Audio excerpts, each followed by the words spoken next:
What's up, hockey fans, and welcome back to the Good Goal Podcast. This is episode 19. My name is Christian Brady, coming at you from Foxborough, Massachusetts. That's Matt Tiart in Fishersville, Virginia. Nope, he's in Clemson, South Carolina today. I'm in Clemson, baby. I'm back. Yeah, he's back at school getting ready for online classes, which begin for us a week from Wednesday. Yep. The plan is to go back in person after that. I'm sure you all know this, but that's just an update on our lives. Yeah. Right, Matt? Online next Wednesday, and then in person September 21st. Christian's allowed to move back on September 13th. If he comes back earlier, he can stay on my couch. Sounds good. We tried to get an episode out last Tuesday, but Oh, my God. Hurricane, whatever her name is, came through for about 15 minutes, and I had no power for 18 hours. So who knows the math on that? But it was something out of a movie, because I literally got the script ready. I started the Zoom, and he's like, all right, I'm going to hop on it. Calls me, goes, I have no Wi-Fi, I have no power. I was like, it was literally just like that. yeah. I mean, I have the Zoom on, waiting for him to join. Yeah, I had everything set up, too, and I was literally opened my computer and was hopping on, and no power. So it was like literally the timing couldn't have been worse. Yeah.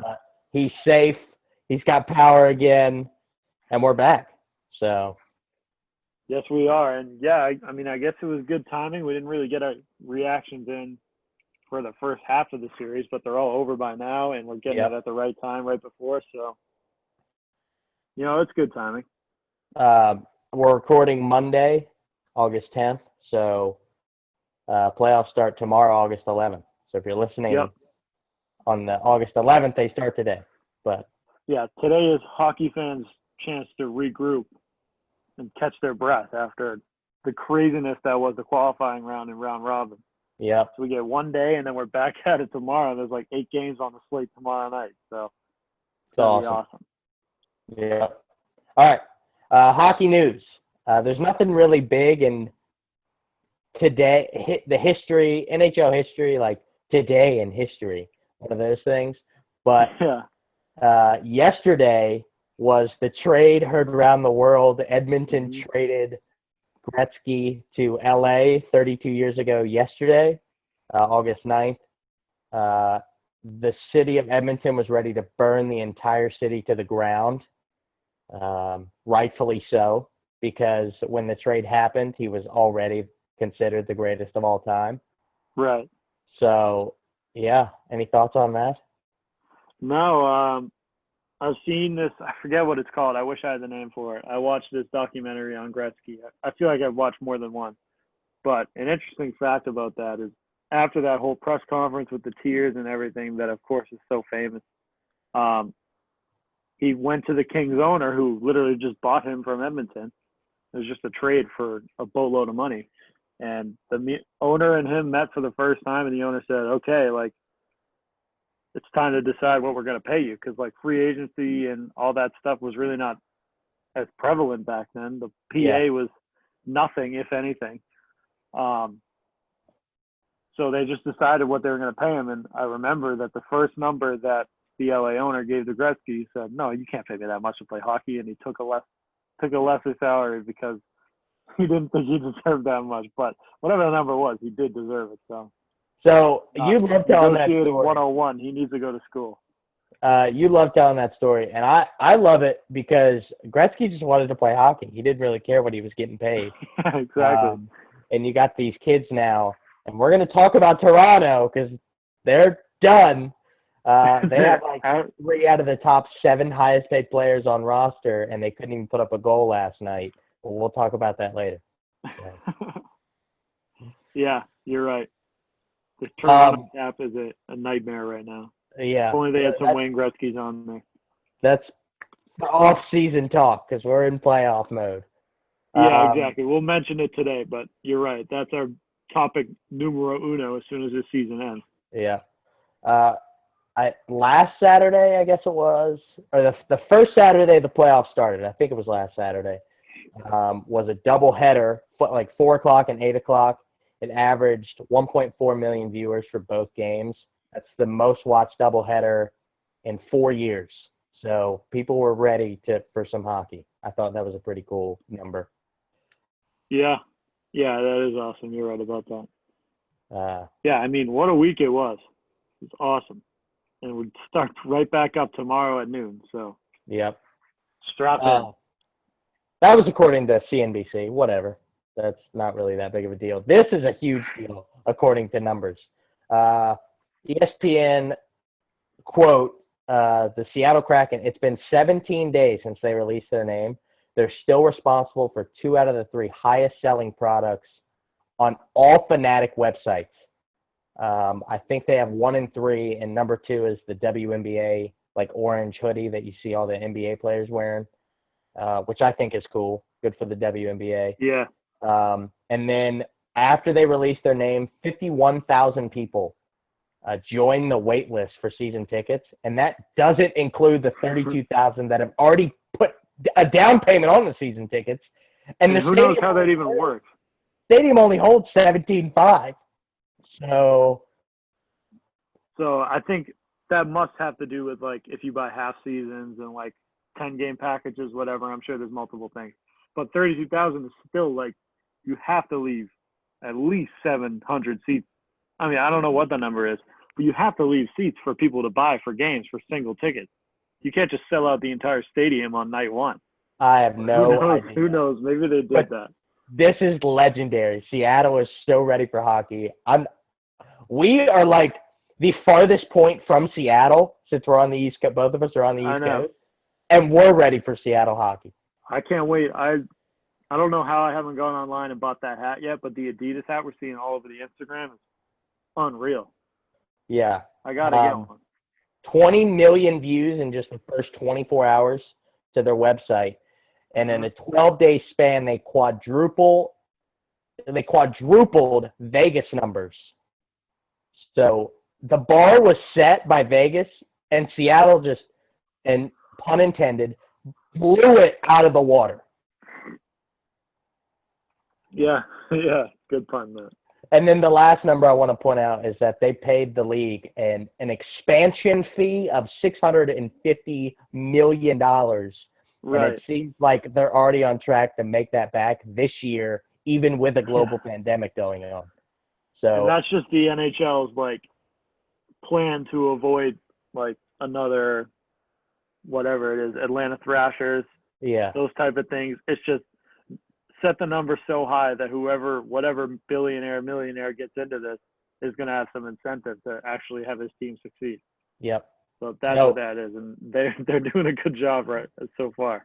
There's my facts about Seattle. I'm pumped. We're still fired up about Seattle. That's really all I got to say about it. They're doing, I mean, like I said, Vegas set the bar, and they're just blowing it out of the water, which is crazy to me. So absolutely, yep. All right. I'm done with my stuff. Okay, draft lottery. So I don't know if you remember a month ago, a few weeks ago, whenever it was, they did the first half of the draft lottery. And whether you think it was fixed or not, it was fixed. The number one pick went to what's going to end up being the highest seed in the lottery. It just, whatever happened to happen like that, where one of the teams that got eliminated from the qualifying round is represented as this mystery team in the lottery, and that mystery team won the first pick against all the odds. Yep. Quote unquote, fixed by Gary Bettman. So now they have to pick which of those teams is going to win the draft lottery for the number one pick. And it is dangerous because there are a lot of good teams in that discussion. Like you mentioned before we start, Pittsburgh is the number 5 seed. They should have made a deep, deep run into this playoffs. They just weren't ready. They didn't show up on time. Boo-hoo, pandemic, strikes in another way in Pittsburgh. But they now have a chance to start next year with the number one pick when they should have no business being anywhere close to number one. It's fixed because, and this is why I say Pittsburgh's probably going to get it. 30 years ago was Lemieux. 15 years ago was Crosby. I mean, Pittsburgh's due for a number one pick. Every 15 years, yep. Yep. It's not exactly 15 years, but you get my point. They get the number one pick, And they eventually went back-to-back cups. Lemieux did it. Crosby did it. Lafreniere, I think, is the number one overall pick's name. Lafreniere, yeah. Lafreniere. He's guaranteed number one. He's going to dominate whatever organization he gets drafted by because he's that kind of talent. He's Chris Letang on steroids, literally the exact Pittsburgh player that they have there. I mean, Lafreniere is watching the juniors, he was the best player on any, like I've ever, he dominated so much. It really reminded me of Connor McDavid because I remember, and I've told this on here before, watching the only playoff game I've ever actually seen him play in was in the CHL finals, the Memorial Cup. And he scored 5 goals in a 6-5 win. And he absolutely dominated. And Max Lafreniere has the same demeanor on the ice. He absolutely runs it. And from the back end, that's super dangerous because while that is rising in the game, we talk about it all the time. It's not that popular still. It's becoming more and more important, the offensive defensemen, but it's still, they're carving their own way. So offensive defensemen are not defended well against right now. There's really no way to say it any other way. It's just, it's not popular yet, and it's making a rise, but Lafreniere could tear the league apart. So, and here's a good example of how I want to just, like, who I want to compare him to is Cale Makar, because Cale Makar tears it up offensively, not to mention he's the best defenseman Colorado has. We can argue about that all day. And Lafreniere, they don't have many. That's their weakness. But yeah, he's I think better than Cale Makar from what I've seen already. Might be. So yeah, it's going to be insane. Yeah, I mean, and if he goes to Pittsburgh, it's wraps for next season. Another repeat for them. Watch your mouth. I mean, what if he goes to Edmonton though? Right? That's another team. I know. Any team you could pick, it's exciting. McDavid, Draisaitl, who's going to win the Hart. Max Lafreniere. Oh, my God.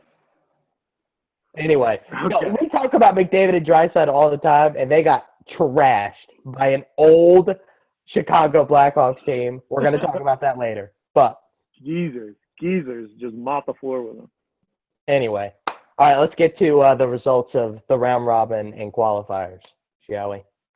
Yeah, can I just preface this with, I haven't looked at your picks, Matt. I don't think mine could have been any worse. Oh, no. Maybe got one serious right. I'm with you. I'm actually gonna. I'll pull them up right now while you're going over who the seeds are. Why don't you do that? All right, the Western Conference round robin. The number 1 seed is the Vegas Golden Knights. Number 2, Colorado. 3, Dallas, and 4, St. Louis, which puts both of the defending conference finals champions at the 4 seed in their respective conferences. Who knows what to think about that? I don't, but whatever. Maybe it's the Stanley Cup hangover that they talk about. So I had St. Louis winning the round robin. Okay. And you had Vegas last.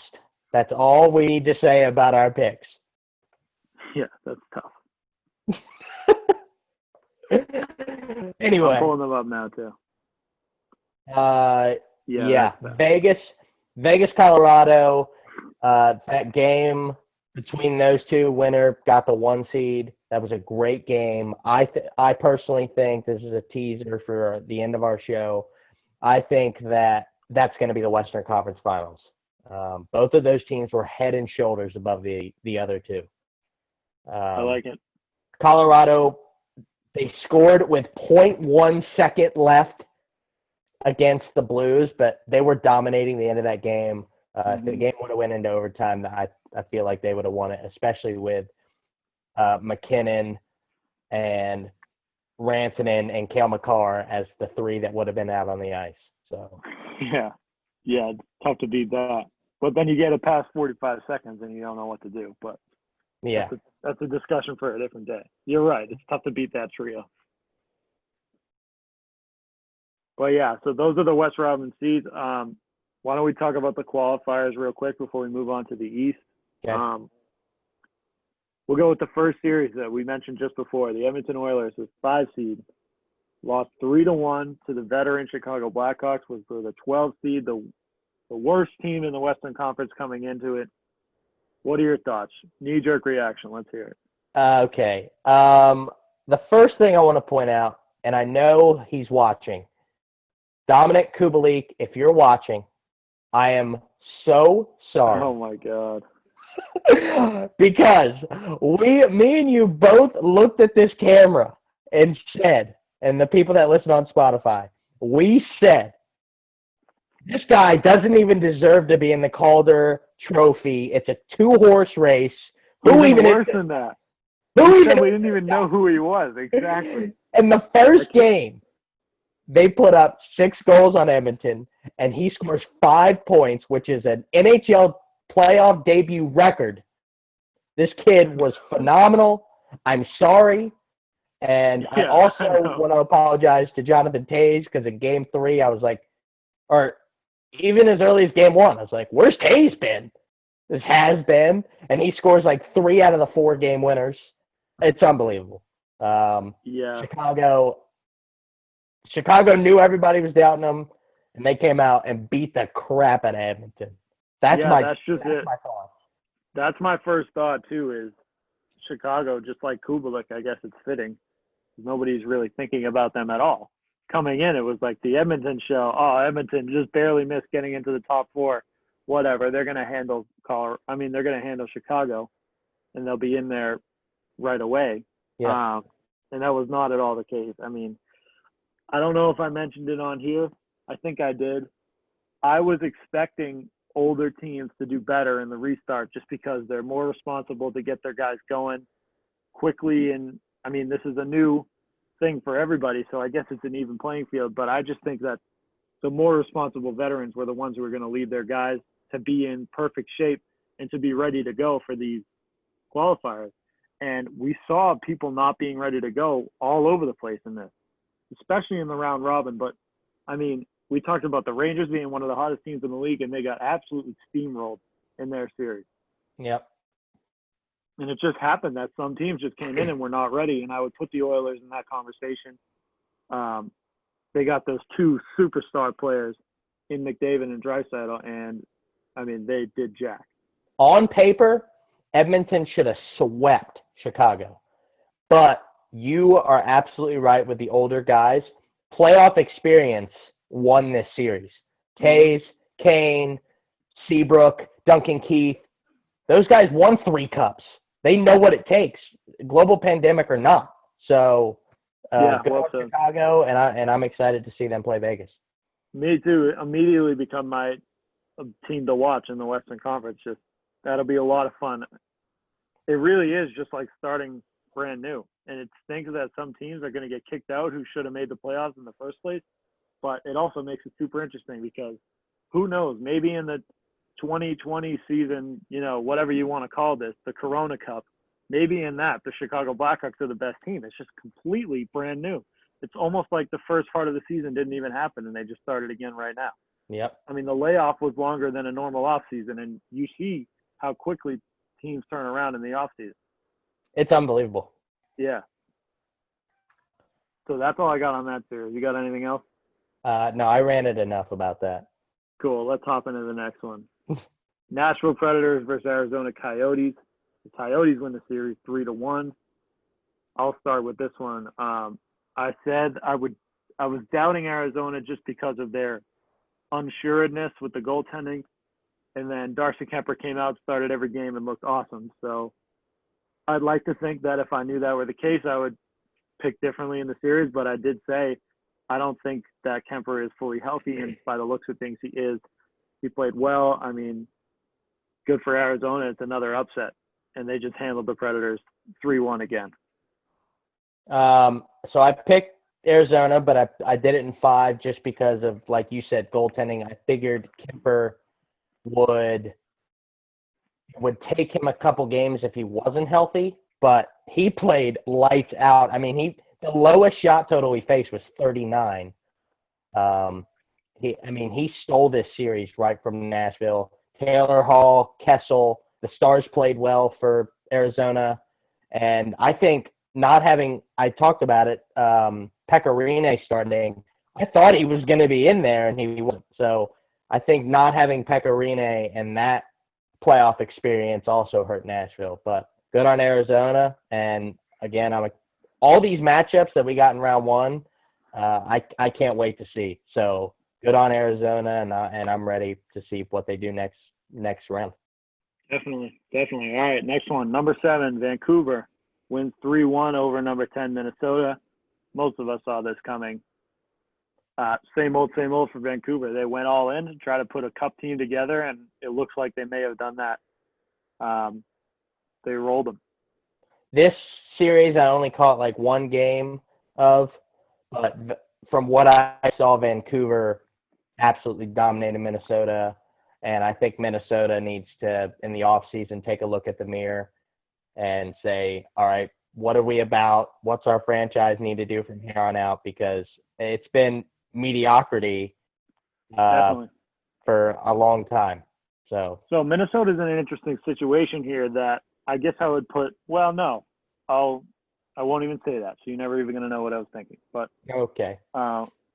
Minnesota's in one of those situations where it just feels like they were playing with house money in this case. They wouldn't have made it in. They were not. I mean, we thought they were packing it in with a month in when they sent away whoever it was to Pittsburgh. They sent Zucker to Pittsburgh for Galchenyuk. Right, which didn't seem like a win now kind of move. And they did win now. And then they ended up sneaking into a modified playoff. And they didn't get through, but yeah, maybe it is time to step back and think about what they're doing. But I would say that maybe they weren't expecting to move on here. Every team was expecting to move on as far as on ice and planning and everything like that. But I don't know if management is overly disappointed that they don't get a shot at the playoffs this year in a year that they wouldn't have expected to anyway. Yeah, that's true. Okay, why don't we move on? The last series, the 8 versus 9. Calgary Flames 3-1 over Winnipeg. Again, no Game 5s in the West, only one in the East. It seems in every series one team was better than the other, except really that one, the Columbus-Toronto series. But Calgary handles Winnipeg quickly. Calgary looked good in this from what I could see. I don't have many thoughts on this one. Me neither. Calgary dominated them, even with not having some of their players due to opting out. But I thought Winnipeg was going to take it due to Hellebuck, and he played well, but I don't think he had enough help to overcome Calgary. I think Calgary's got a lot of talent, and they're young, and I'm excited. I know I say I'm excited a lot, but I am excited. So. That was poised to be one of the better series off of Game 1 with the whole Matthew Tkachuk drama. I don't know if you followed that as well. But Matthew Tkachuk hit Mark Scheifele. I hope I'm not getting that wrong. I'm pretty sure that's who it was. Yes, it was Mark Scheifele. Scheifele. He went down. Yep. Yeah, in the back of the foot, possible Achilles, whatever. It was not good. He got carried off the ice. And Winnipeg's coach, I'm blanking on his name, was not holding back any thoughts about Matthew Tkachuk, saying that was a dirty move. He can't believe he did it. And though there was a war of words, and it never really materialized into anything for Winnipeg. They looked better in the second half of that game against Calgary, couldn't pull out the win. And then from there on, it just, I didn't think they looked very good. It just seemed like they weren't ready to play. A healthy Scheifele, they might have been able to squeak out another game because he is their best center, but I don't know if it's enough to turn the entire series.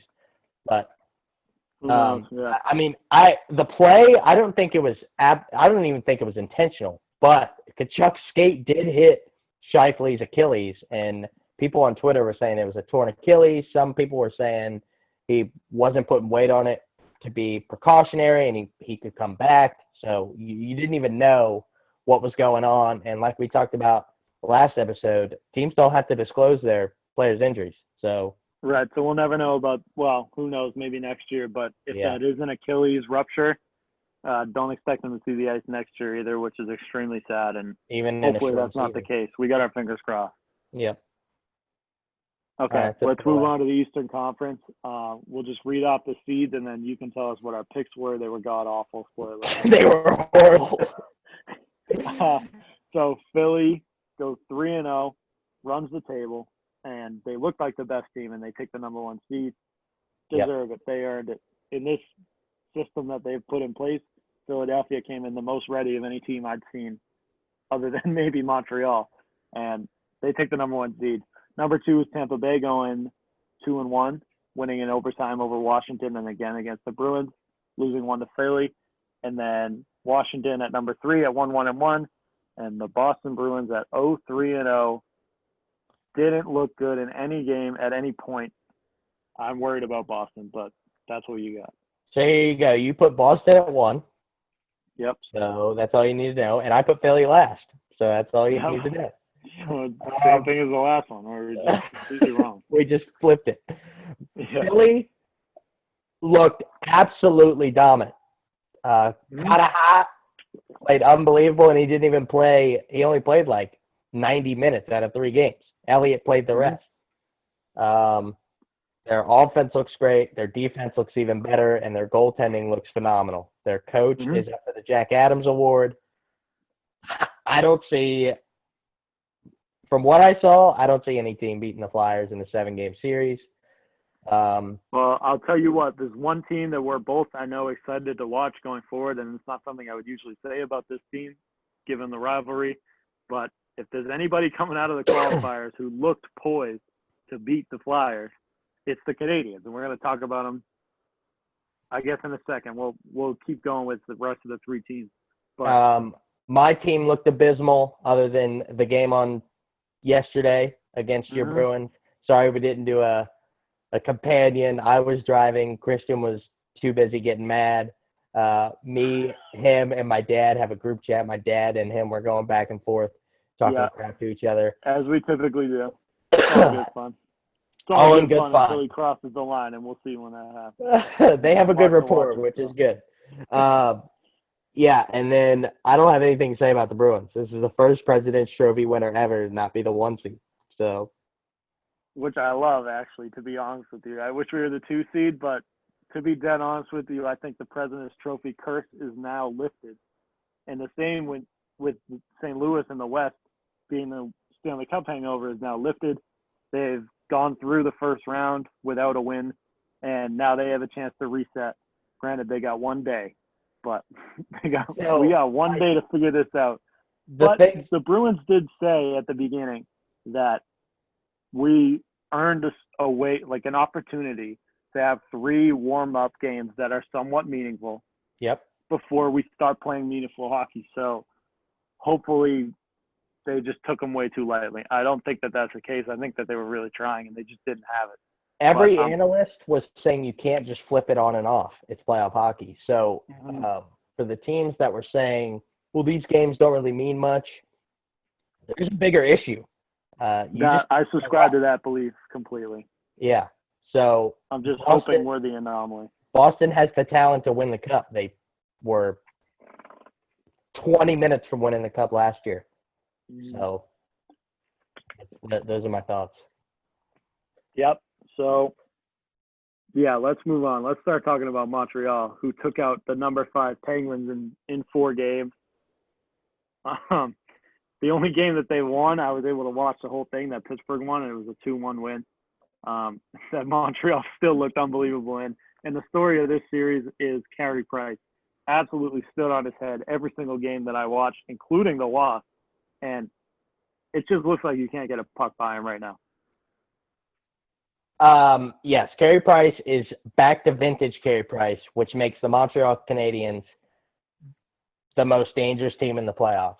Yes, I said that. They are the last seed. They shouldn't have made it in. But this is a first-ballot Hall of Fame goalie who's playing like a first-ballot Hall of Fame goalie. And he's the best goalie of our generation when he's healthy. I think every coach in the league would take him over anybody else if he was available. Absolutely.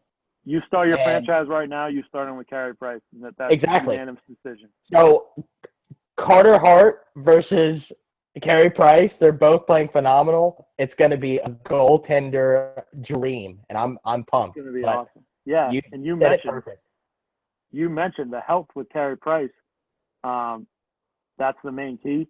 And even coming into the playoffs in the rare years where they've been able to make it with Tim as their goalie, he's played 65 games going into it.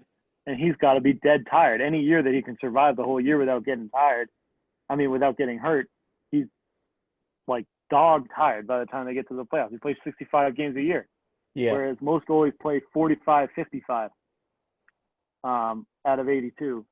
And that's just not a recipe for success going into the – I get it. You know, that's their only chance to win the playoffs sometimes is for Carey Price to steal 40 games a year.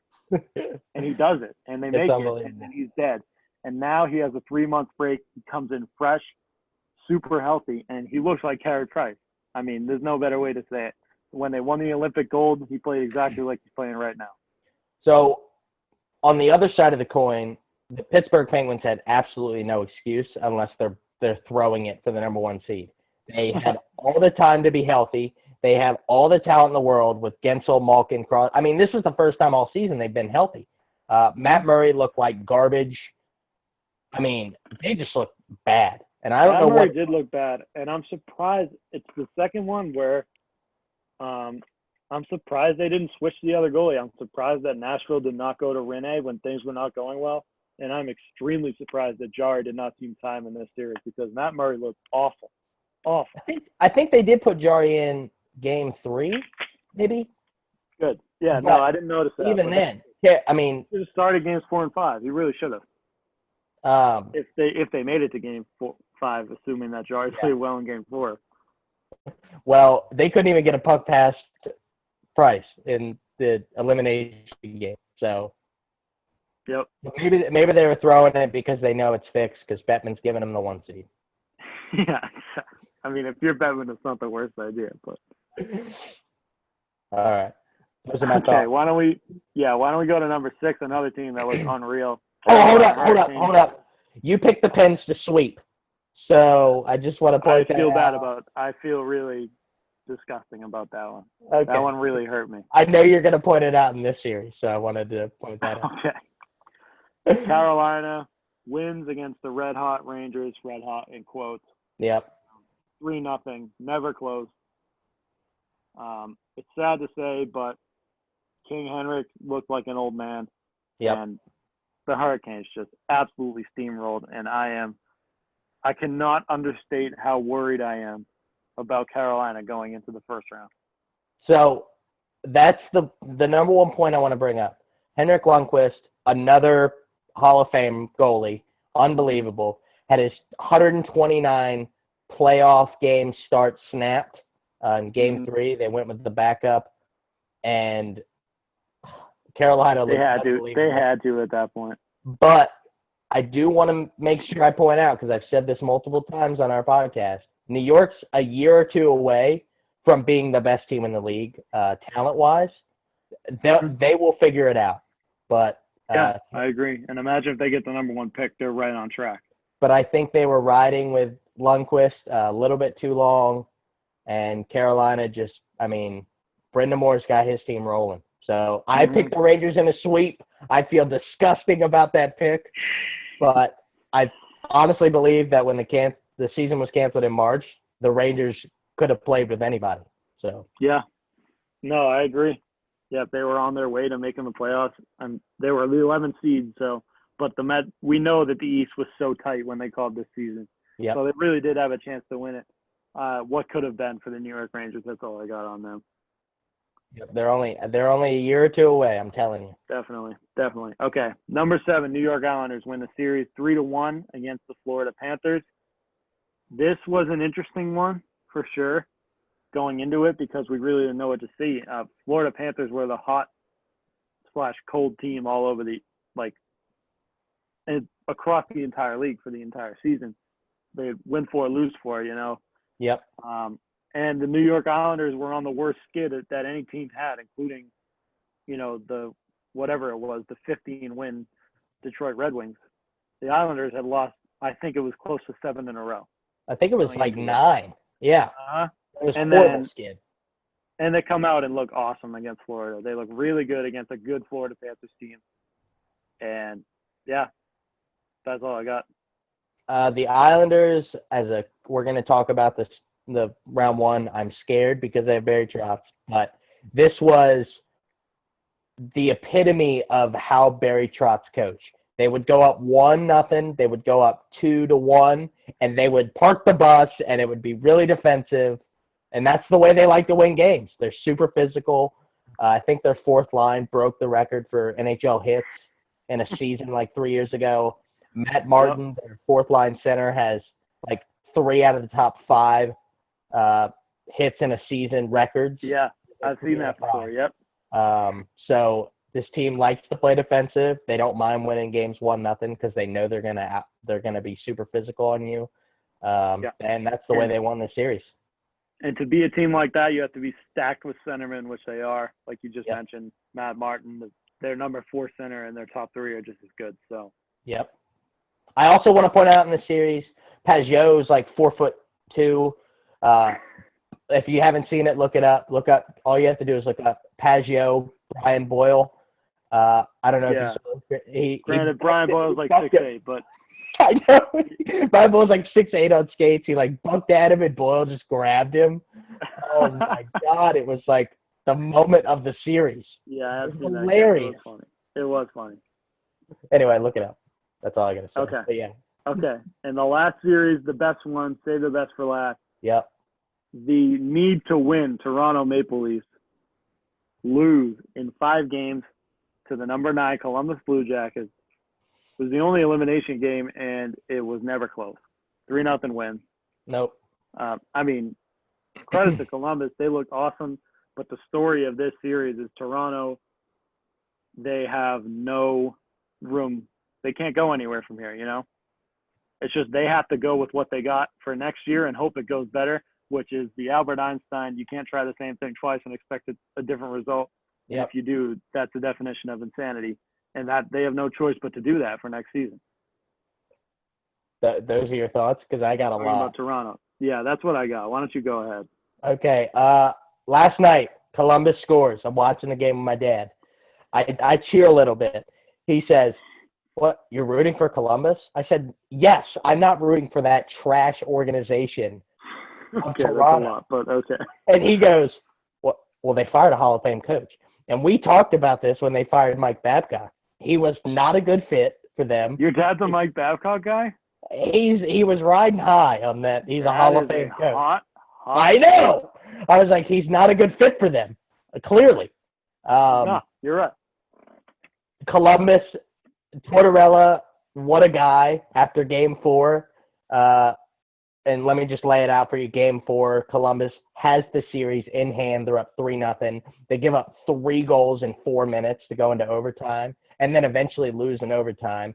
Tortorella post-game, they asked him what happened in the last 4 minutes. He said, and I quote, "Don't want to talk about it." And then they asked him about Werenski's injury, and he said, quote, "I don't know, haven't talked to the trainer." And that was the entire post-game press conference after Game 4. Started the series with Korpisalo, benched him for Merzlikins. Merzlikins gives up 3 goals in 4 minutes, benches Merzlikins, goes back to Korpisalo, who shuts out Toronto. And the final cap on this entire rant is that they have the highest paid line in NHL history with Marner, Matthews, and Tavares, and they couldn't put up 1 goal, 1 single goal on Korpisalo. Every single one of those guys makes over 8 figures. Tavares makes $15 million a year, and look up the highlights from last night. He missed a wide open net and hit the post. $15 million a year. Unbelievable. They have no cap room. They're losing like 7 out of 9 of their defensemen to free agency next year. They're a train wreck. Toronto was a absolutely must-win team this year, and they blew it. They lost to an underperforming Columbus Blue Jackets team who is now dangerous because Tortorella got in everybody's face after Game 4, and they're playing with some fire. Toronto's in trouble. That is the number one topic we need to talk about in the offseason. Absolutely. I'm sorry for ranting this long, but unbelievable series. No, that was great. Echo everything you said. I just checked the space. If my math is correct, they have $500K to work with, and they have 3 unrostered defensemen for next year, One of them's Cody Cece, which is a legit player. Yep. An absolute necessity for him to be back, and they can't pay him. They can pay him $500K more, and then they only have 5 roster defensemen, which means they have to draft 2 and throw him right into the lineup. Yep. So who knows what they're going to do? I have to imagine they have some kind of plan. But you spend all your money on the front end and they don't score goals. That is the definition of a recipe for disaster. You get $80K for players, and you have 4 players that are making over $10K. I mean, sorry, you get $80 million for your cap space, and 3 players on that team are making 38% of their salary cap. That is unbelievable. Four is making over 50. If you unbelievable. Mitch Marner, and you don't win. You haven't made it out of the first round since what, 2010, and you haven't won a cup since the 60s. This is, and you're supposed to be center of the hockey universe. This is unbelievable from the Toronto organization. Hire me and Christian. We'll fix it quick. We'll trade Tavares because he's a bum. We'll make Matthews the best player in the league, and Marner needs to be an associate to Matthews, not making 10.5 a year to be underwhelming. Yeah, we will renegotiate Mitch Marner's contract and make him take $6.5 million. Exactly. And Tavares is gone because he's a bum anyway, and he's the highest paid player in the league. Unbelievable. That's all I got. $40 million a year, yeah. Yeah, wow. I agree with you. Echo all of that. But I want to give Columbus credit because they look great. Oh, yeah. Korpisalo looked awesome. He played the majority of the games. He looked great. And in the games that he didn't, they put in Merzlikins, and he didn't look very good. Like you already mentioned. You said it all, Matt. We're going to leave it at that. And that wraps up the first qualifying / round-robin round of this series, of this playoff, and it was a doozy. And we have to talk about round 1 now. What were your thoughts on the qualifying and round-robin as a whole? I'm really sad we're never going to see it again. That's what I have so far because it was awesome. And it is really sad that that's going to be the only one we ever see. And fingers crossed. Hopefully nothing like this ever happens again. Yes, I'm very sick of quarantine and wearing a mask and coronavirus. But I did look at my dad yesterday and I was like, can they do this every year? Mm-hmm. Unbelievable that both 12 seeds won, like in dominating fashion too. It could not have worked out any well for the league, I would say. My dad has differing opinions, and I'm sure we talked about that. My dad's not happy about the format of it because, for whatever reason, he makes some good points. I also want to point out the NHL. Field Yates is an NFL reporter for ESPN. He tweeted today that over 18,000 COVID tests since the NHL bubble started, not one positive. And I quoted the tweet. Go to my Twitter, retweet it. Awesome. I said hockey has and always will do it better than anyone else. And this quarantine, this bubble, this global pandemic is proving me, Christian, everyone who pushes for hockey to be more important than the 4th highest grossing sport in the country. It should be at the forefront of sports because the NHL and us as hockey fans, we just do it better. And we're proving ourselves right. Yep, and I think it all comes down to this, and I've said this before, nobody loves their job more than anyone that works in hockey. And that includes players, coaches, staff, trainers, commissioner, all those guys absolutely love what they do. And it shows because they're really committed to getting this season in. And the fans, us, we really, really appreciate it because it'd be absolutely devastating if something were to happen and this season would have to be shut down. So thank you, NHL, for being responsible. Good on the league for setting up an unbelievable – not only have they kept it safe, they just created one of the best weeks of hockey that there's ever been. Absolutely. And they were able to do it in a month of knowing that they were going to be able to do this. Players are saying that the bubble's been great. They have personalized floors for all the players. You have no Fire Fest. They're actually getting real food. Everything has gone so well so far. I'm so happy to – I guess have a small part in it, just be able to watch it and talk about it. Just to be a vocal hockey fan, exactly. Saying this has gone perfect is an understatement. So definitely. So we got our standard playoffs starting soon with a little bit of a twist. Reseed right now and also after every single round in the future. So after this round, The higher seed is going to play the lowest seed, and it's going to keep going like that. It's not a bracket form. It does work like that, like the NFL playoffs do. Like the NFL does, yep. So why don't we just get going right away? The number 1 playing the number 12 in the West, Vegas Golden Knights against the Chicago Blackhawks. The Knights are underdog. I'm sorry, they're favorites at -190. Blackhawks underdogs at +165. What do you got, Matt? What do you got? So I put it in the script as what the seeds were coming in, and I want to make sure we keep track of that because technically Chicago's like the 8th seed now. No, yeah, that makes it good then. I want to put it in there that way because say Chicago makes it to the Cup, I want to make sure that everyone knows they were the 12th seed and they shouldn't have been in the playoffs. Absolutely. But that's thought number 1. Thought number 2 is playoff experience is going to show up again in this series, and Vegas as a organization, as an entire franchise, only has 2 years of it, whereas Chicago, I mean, they have players on their team that are now in like their 150th playoff game. So, playoff, I think Vegas takes this series. I think they take it in 6, but Chicago has enough playoff experience to at least steal a couple games. So I got Vegas in 6. All right. Yeah, this is such a tough pick for me. Like we said, Chicago came out of the woodwork and absolutely dominated. As far as betting, I guess I put my money on Chicago, and I'm you know what? I'm going to ride the hot hand. I'm going to go Chicago. Even though Vegas looks so good, it's so tough because you feel like you had the opportunity to earn your draw in this round-robin format, but the fact is you really didn't because Vegas won their 3 games or whatever they won, and they now have to play arguably the best team of the 4 lower seeds because of how great Chicago looked in the first round. Yep. I'm going to pick Chicago just based on exactly what you just said. It's the playoff experience. And not that Vegas doesn't have much. They do have a lot, if you really think about it. A lot of these teams haven't made the playoffs twice in the past 8 years, which is when teams completely turn over for the most part. So making it 2 times in the past 2 years means that almost every single one of these guys on the team has significant playoff experience. But with that being said, Chicago, having won cups, having looked so good, I'm going to go with Chicago. All right. I'll say in 7.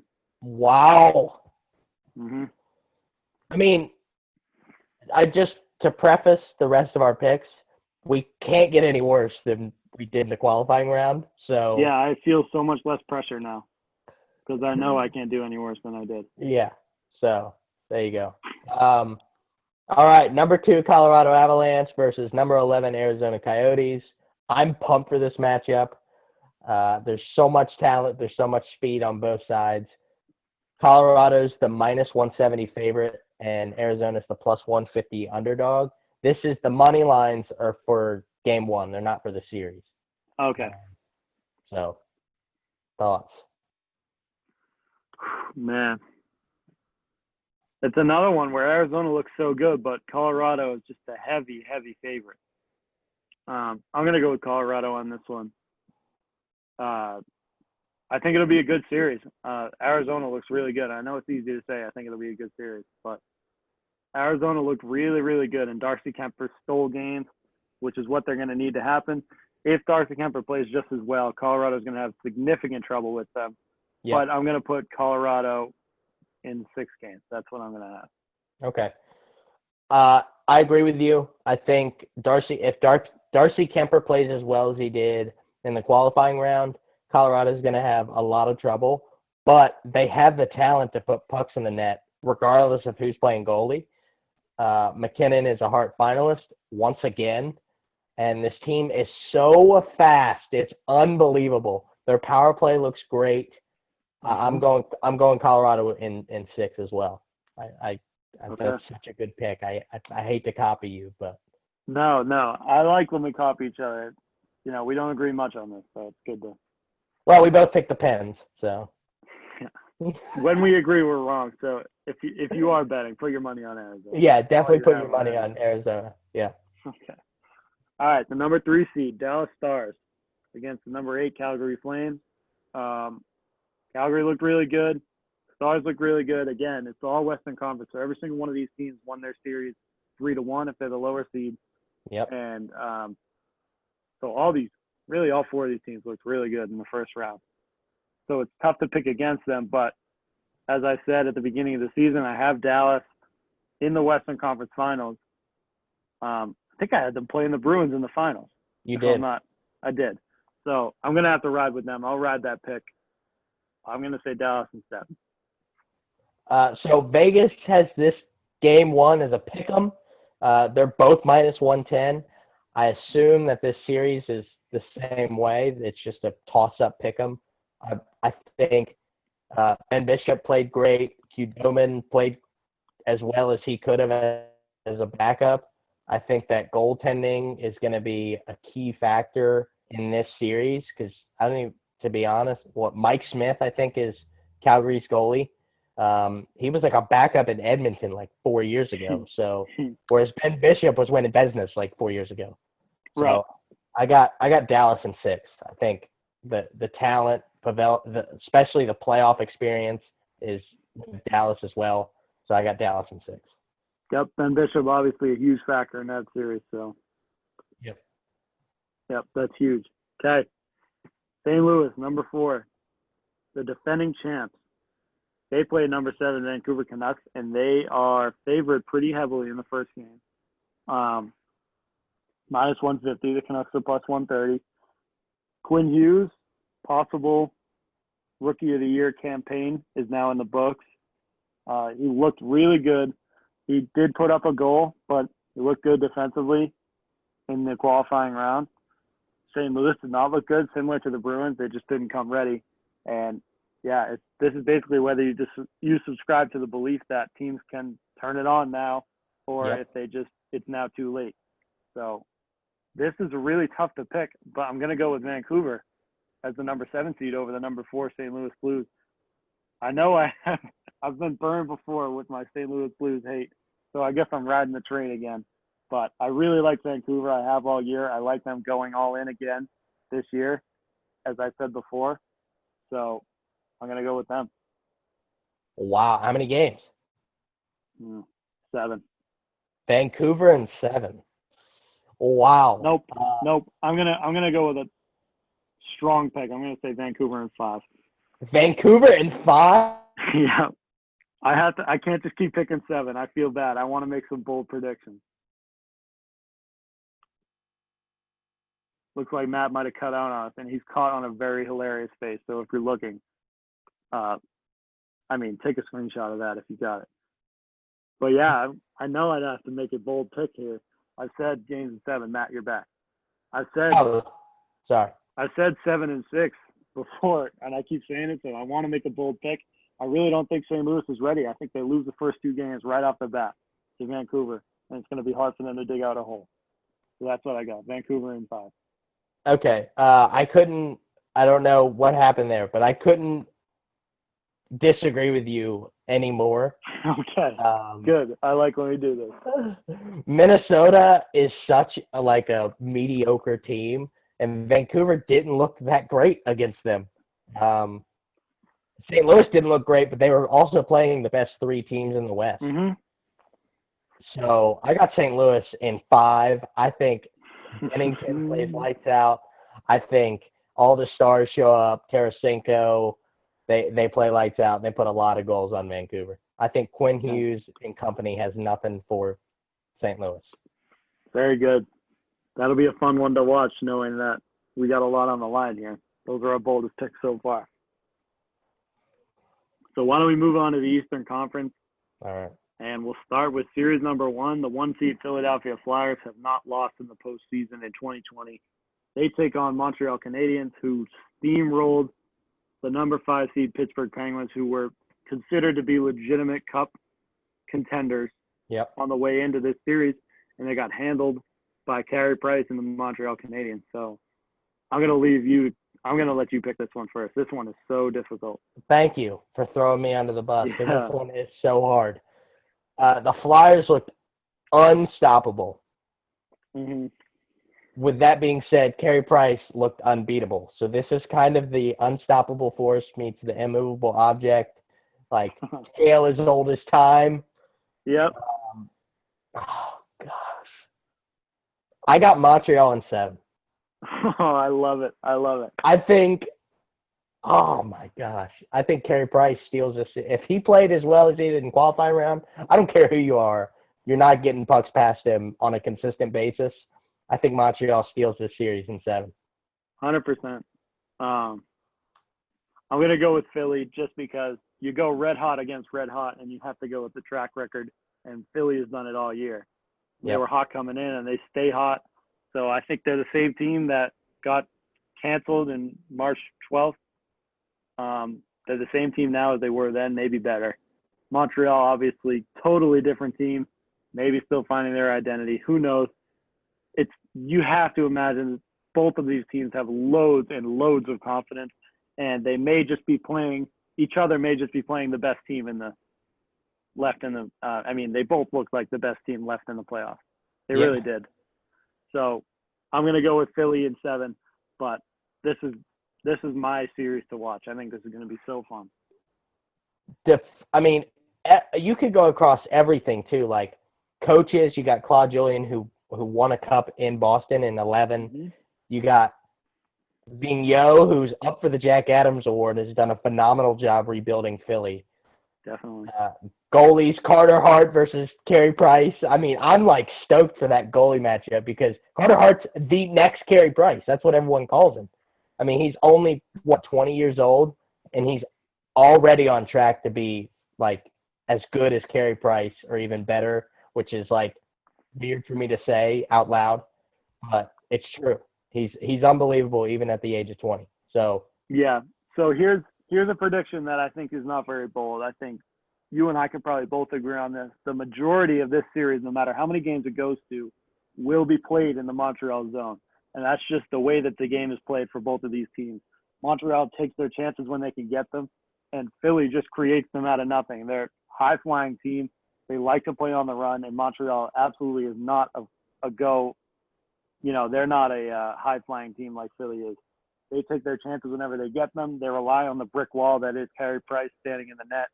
It's a Claude Julien team. They roll 4 lines out there. The fourth line is going to play 11, 12 minutes a night, and they're going to make you work for every single inch on the ice. And Philly has a lot of scores. They're going to be running up and down the ice. At least they're going to try to. So it's just what style is going to dominate. And we're going to see, I think, very different games played out in the games that they win. You know that Montreal is playing on their in their pace when they get a lead, and just like Barry Trotz, Claude Julien is, they're going to get that lead and they're going to pack it in, and not a single guy is going to go outside the dot for the rest of the game. And that's just how they like to play. If the game is going back and forth, Philadelphia is going to absolutely dominate because Montreal just doesn't have the firepower. I agree with you 100% because when you go back and watch the Pittsburgh-Montreal series, it looked like at face value, Pittsburgh was just dominating. They were in the Montreal zone the entire time. Mm-hmm. That's the way Montreal plays. Like you said, that's the way Claude Julien coaches. They're slow, they're physical, and they rely on the best goaltender of our generation, and it works for them. So it's going to be an unbelievable series. That's how St. Louis beat Boston last year. It's shots on net are not indicators of the game anymore. If you have a goalie that's willing to stand in there and eat pucks for you, and you got defensemen and forwards who block shots, you can still win the game if you get 41 shots on goal in the game. Shots can be 40-20, and you could have absolutely played the game exactly like you wanted. Yep. And that could be the case for Montreal. We're just going to see. But it's going to be awesome. That's it. That's it. I just want to make sure that I point out that Carter Hart is not a slouch, and he will, at some point in his career, win a Vezina or multiple. So it's kind of like – it's like Obi-Wan, Anakin. It's like, sorry to throw out the nerd, but it's like the old veteran who's still the best at the best of the best. Like MJ, Kobe, when Kobe was young. Right. Yeah. And also, yeah, exactly. Yep. Yeah. Good comparison there. I like that one. All right. Okay. Moving on. Tampa Bay Lightning against number 9 Columbus Blue Jackets. The Lightning favored in the first game, -175. Columbus +155. Tampa Bay looked really good in the round robin. They ran into a hot team in Philly, and that was a great game. I don't know if you caught any of that. That was an I awesome listened to it, but yes, it was a great game.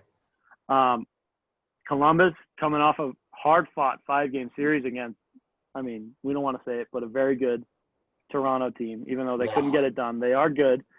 The trash. It just shows Tampa Bay is a similar team to Toronto, I would say. They may be a little bit bigger, a little more physical on the back end and on their, their depth. But they're skilled players up top, similar to Toronto in that they bring a lot of scoring potential. And threats everywhere on the ice, and Columbus was able to handle them. I think they will be able to handle the Lightning again, but it's just too much, too much to handle for Columbus. I'm going to put Tampa Bay in 6 in this series. Tampa Bay in 6. Okay. I can't even believe you mentioned this series without talking about last year. Tampa, arguably the greatest regular season team of all time, comes into the playoffs as the President's Trophy winner. Everybody picks them to win the cup. They get swept. They get trashed by Columbus. You don't think that's in the back of John Cooper, Stamkos, Kucherov, Vasilevsky? That's not in the back of their mind. I think they threw the Philly game to play Columbus. That's they.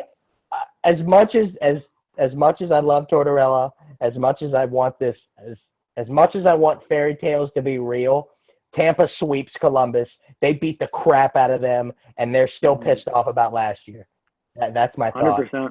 That's the hockey mentality, man. Absolutely.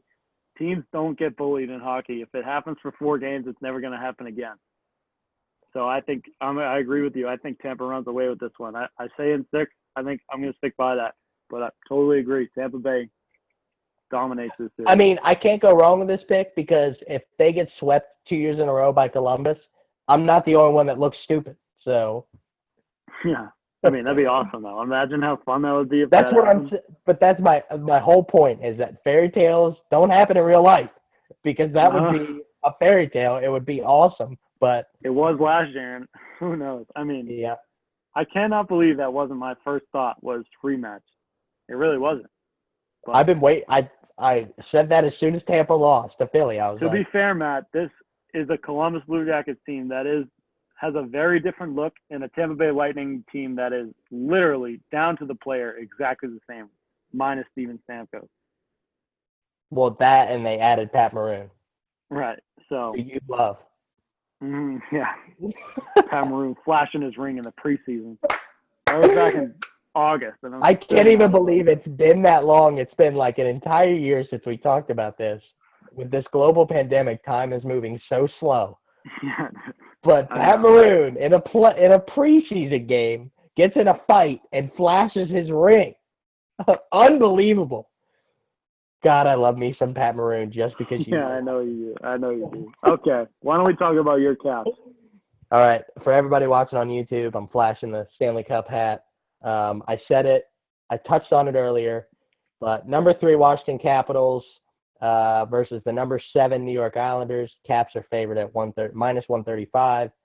The Islanders are the plus 115 underdog, which is actually I figured this would have been a pick'em according to Vegas. Mm-hmm. So if I were a unbiased bettor, I probably would put some money on the Islanders. Yeah, but expect to lose it. Just know that you're getting some good odds. I like that mentality. Go ahead. Okay, I'll go first in this one. Yeah. But then you got to go first in the next one. Yep. I am going to take Washington in this, as much as it pains me to say. They didn't look great, as we touched on, 1-1-1. Nope. In the round robin, but and the Islanders did look good. But Washington is just such a good team, and we know that. We know that to be the case. Barry Trotz against his old team. Maybe he understands the system. Maybe it's changed enough from by the time he's left that he doesn't know how to play them. But you know that Barry Trotz wants this one. You know that whoever the goalie guy is wants this one, if he has. Mitch Korn. Mitch Korn. You know he wants it. But I'm going to go with Washington. You know what? I know you're going to go with Washington, so I'm going to go with New York just to make it interesting because I really do love the New York Islanders, the way that they're playing. Barry Trotz makes this very interesting. I know I changed my mind really quickly, but I'm going with the Islanders in 7. Okay. I got the Capitals in 7. Last time these teams faced was in 2015 in the playoffs. It went to 7. Gosh, this team makes me so mad because I love them so much, but it's so frustrating that I can't just reach into the TV and fix what I want to fix. I totally agree. That's such a good way to put it. John Carlson, not having John Carlson in any of the games was a huge, huge disappointment because our power play looked absolutely atrocious. And you know why? We had the Norris winner on our team, and he best quarterback in the league. Yep, he couldn't quarterback this power play like he usually does. He's so dangerous at the blue line. Teams have to move players up towards the blue line, which usually leaves Ovechkin open, which is actually even crazy to say. Right. I think having him back, he's still like game time decision. We play on Wednesday. If he's back, I think it's a totally different series. The New York Islanders, we touched on them a little bit. Barry Trotz, defensive, go up 1-0, park the bus in front of Tomas Greiss. Super disciplined, great goaltending. God, I did not want. I wanted to lose to Boston, so we'd play Carolina. Yeah. Yeah. I have to go with the Caps just because I'm a homer. I got them in 7, but tough, physical series. The winner of this series is going to be beat up for the next round. Yeah, I agree. Well put. Yeah, the Islanders, like you just said, so disciplined, great goaltending. And it just feels like they're one game away from putting everything together. The amount of offensive firepower that they've compiled that just hasn't been able to gel yet, it really feels like any one of these nights they could break open for 6-7 goals. It's just not the style, but they have the guys to do it. Side note, Bavillier, I'm rooting for you because he added Anna Kendrick on Twitter, and I don't know if they're talking or not, but she added him back on Twitter. I'm rooting for you, pal. Me too. Anyway, I'll see that date. Anyway. Right in the bubble, I don't care. Even if she gives COVID. I like this Islanders team. Their coach deserves a statue in front of Capital One Arena in Washington because I'm wearing the Stanley Cup Capitals hat because of Barry Trotz. But so I didn't want to play this team, but we have to. I hope we beat the dog crap out of them, but I don't think we will. Caps and 7. Okay. There you go. Last series, I'm going to set it up, and then I'm going to let you go first. Boston Bruins, number 4 seed, President's Trophy winners, which really sounds super weird to say. But they're playing the number 5 seed, Carolina Hurricanes. The Bruins are favored lightly in the first game at -135. Hurricanes +115.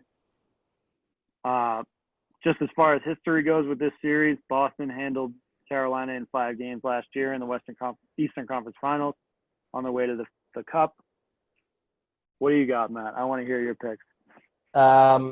This is a classic. Carolina was the Cinderella team last year, and they got bounced by Boston last year. They got a short memory. They're pissed. They're ready to go. Rob Brendamore's that kind of guy to remind everyone in the locker room, this is the team that trashed you last year. He was that kind of captain when they won the Cup in 2006. He's that kind of coach. His players will run through brick walls for him because he is a player's coach. I mean, he was, like I said, he was that way as a captain. I think Carolina takes this series the way Boston has played in the round robin. And I know you're going to pick Boston. I think Carolina's the better team right now. They are. I don't know if Boston can just flip a switch, unfortunately. But Bruce Cassidy, he's up for the Jack Adams Award as well. If any coach in the league can tell his team to turn it on, and they will, it's also Bruce Cassidy. So this is going to be a tough-fought series. They're both – the skill levels of both of these teams are absolutely through the roof. The goaltending advantage goes to Boston because Tuukka's going to win the Vezina. If he doesn't, I'm going to be pissed. But I think Carolina takes this series in 6. Yeah, I have such a hard – I mean, I have to pick the Bruins, but I really do have a – if I were completely unbiased, I wouldn't even think about picking Boston. They just looked so abysmal in the first 3 games. They really did. And Carolina, we were talking about how they were one of 2 teams who voted against the plan because they didn't want the Rangers. Immediately, they put it behind them, and they completely mopped the floor with the Rangers. They turned them upside down and were swinging them around. Yeah, and an absolute. Their Twitter page made sure to remind everyone that pick the Rangers because they tweeted pictures, screenshots of people saying Carolina doesn't want the Rangers. This is why they voted no. So right. So they're not a team who's going to be coming in timid because they lost in such a demanding fashion last year to the Bruins. We've already seen them put things behind them immediately and go out and play awesome hockey. I will say if Boston does flip the switch, Carolina doesn't have much of a chance. Boston was one of the best teams in the past 10 years when they were at their best this year, just because of the perfection line and how unbelievably they were. Tuukka playing well, great defensive core, great coaching, great system. Everything when it came together made them one of the best teams that I can remember. And now they look like one of the worst teams in the playoffs. So it's really, you have no idea what to expect coming out. Whoever wins game 1 wins the series. I'm going to go with Boston in 7. Boston in 7. I think if Boston wins game 1, it's not even going to be a series. I think because that proves to you that they turned it on. And if Rask plays the way he did all regular season long, this won't even be a series. So, but the way the Canes are playing, it's hard to pick them. Yeah. Hard to not pick them. No, definitely. All right, Matt. That's what we got. Those are our picks. You got any closing thoughts for us? I want to put you and myself on the spot. I want to pick the Final Four and see how we do, even if our teams are still in, because the way this playoff's going, all 4 teams that we pick could be eliminated. No, I like it. Part of me hopes that happens. Final Four. God. So start with the West. I'll go West. I'll go East. You go West. Okay, we'll do one at a time. How about that? Yeah, one at a time. Okay. In the West, I am going to put Chicago in the Final Four. That's my number 1 pick. Chicago. Wow. I'm going to go with the smart one first, and I'm going to go Colorado. Okay, my second is Dallas. Chicago, Dallas, what is this, 2015? Oh, my gosh. I feel good about it. I feel good about it right off the bat. I'm going Colorado, Vegas. I hate to be 1-2, but the way they both played in the round robin, the talent on both teams, it's hard not to pick those teams. So Colorado, Vegas. It really is. Western Conference Finals. 100%. We got 4 different teams in the West. I love it. All right, I'm going first in the East. Montreal. I can't pick the Flyers. I picked them to beat them. Yep. I'm gonna pick the Flyers. Okay. And we know who the next one. Yeah. I'm going with Boston too. I have to pick against them. So, we'll just do Final Four right now. Obviously, our cup picks are very public. You got Dallas, Boston. I got Colorado, Washington. I don't really feel confident in the East. The West, I think Colorado is going to make it, but I don't know if Matt, with the way that this first round went, with the qualifying round, it's kind of impressive that our Final Fours are all intact, you know? Oh, yeah. I mean, our Final Twos are all intact, but 4 teams in total.